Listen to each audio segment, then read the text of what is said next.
E kudiani Francis Edigu loelo muntio chalo kalwa motot o itelada kabela kotema rapa ebe hao mishoit na chakare district Katine nesitanyi kinitunga lo Akodar Soroti chan. I reporti ni lupo adawte na domunu kiare atingiti ngoda lo story okooti da. Inana sibe arapai ngeseje kiding ido padan kinti tunga ikonai adomune jana kine lo ipudai tunganan o district. So ekalo banen arikonga mpokido be mitege ono kwane aidu apungonge bakabe balasi cancelers balo stibo Katine neni ne beti kwana ne omitosi cancelers beti asipokin erele district elwana noi kedi tongalo Soroti idumuni jobe itongana ni ne nyuni ya ukot otema la ukot erai anyo nune peta mairo na kaisa ngona lukanya depart anwado lere o districta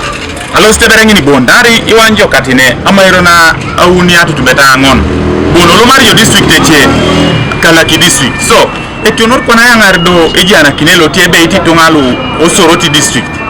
adomo do bayangaro district etie egongara do neni noi Hepu leader Simon Poloto lokaiso do an company advocates neseta chaunti nuwabulo le koti kitolom so lo bunti sort sitere koti ina kinsa apart ni chamana so kwa people leader agion bonebe is so ngule ngorianet eponani apakine chai ena kinse kota na ya ona akose awadikata tetere kote pera error so todo karo le kota chamo na ena kinsa apara shango nebe awadi karasa kosa ngorian abongor kintana ngorian torso ito sa ya ona erai atomona kanyape wala palo uniat osote do kuida lo itepe sente so kisda I am na kitabongo kinet era sakaisa uni wala palo uniat asode tebo boso enya kakin akosa bonge ne supana era sakanya ape wala palo wongonet obundo konye koti etolomune ketube era sakany wala palo era sakanya ape wala palo ikanyet okara lo palo yata kitopolo tebe ejaskesi okooti kanoaji kini jakaite digua pedorike kwape ekodotori ikisilalo Uganda mona neja inges nesna bonebe eponelo aloshe kanso aijul adukena noa na Bekinta district ayangaro shape lo mamuti kanso na alingita chamuno kawu so eraslu angura ni tupinit anyun bonebe inulo jaske di office ni kej are ngule jaske operation office ni mamke se bilibile nenete operation jas office ni kej to somanyoni akech positions egeunto sakiro nukere council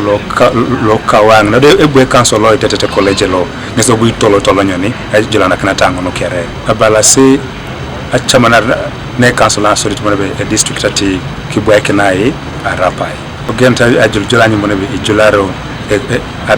adukenano ayanga Katine koto mabalwa na okooti nwebongo kintore district kitosoma ya Hepu leader Alfred watu lokae watu an company advocates ineriti lodera tupitoni apolo kino na jakanuto haba to bale ebe kototi ekoti ochakae monyoke diguko balebe amma miotorarapa nepeka lupoko nwejas kedai wadikaeta kalongwa titled land ibore ejaikini eseuni district council ayangara lupoko nwejas Katine nwajas kede land title